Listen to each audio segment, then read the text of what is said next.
এটা কোনটা তো 14 প্লাস 14 প্লাসটা বাহ বাহ বাহ বাহ, তুই কথা তো তুই নিলে নাকি? না না আমার না, আমার তো আছে ইয়ে হ্যাঁ তাই তো দিস। হ্যাঁ আটটা যদি কম হয় তোমার টাকা নাই রে, গরিব মানুষ। ভালো না ভালো। না উদ্বোধন করবে তুমি এবার উদ্বোধন বাড়ি বাড়ি উঠে যাবে নে ক্যামেরা না না ভাই ভিডিও করছি না। খালি ওদের ইট ফিট দিয়ে দেয়।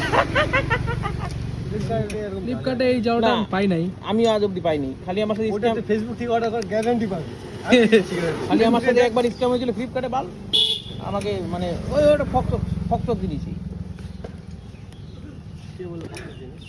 ঘড়ির স্ক্রিন পেপার অর্ডার দিয়েছিলাম বাল একটা একটু আসছিল। তাহলে করে তুলে নিয়ে যাবে প্রসেসটা কমপ্লিট হয়ে যাবে অন কর। ওপেন বক্স ডেলিভারি না? ওটা ছাড়া কে নেবে?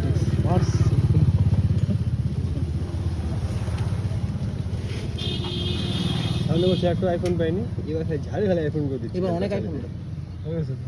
দাঁড়া না না চেক করবো, একটা জিনিস চেক করবো।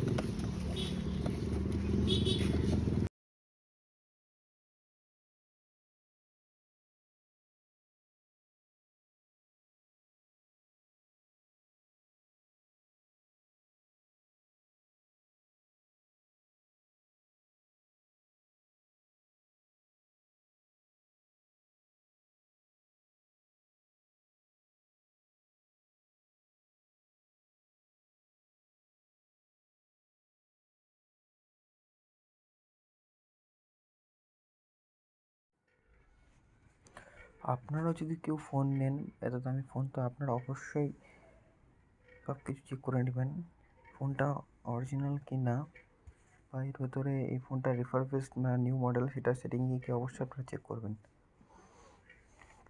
এই জিনিসটা সবাই ভালো করে দেখবেন, কারণ স্ক্যাম হতে থাকে আজকাল যে কোনো অনলাইন প্ল্যাটফর্মেই হোক, ফ্লিপকার্ট, অ্যামাজন, আপনারা যেখান থেকে ফোন নেন না কেন, আপনারা অবশ্যই সেটিংকে গিয়ে মডেল নাম্বার কি না সেটা, মডেল নাম্বারটা একটু চেক করবেন। এটা ফোনটা নতুন বা রিফারবিশড কি সব কিছু চেক করে তারপরে কুরিয়ারকে ওটিপিটা দিবেন, সেটা অবশ্যই মাস্ট চেক করবেন।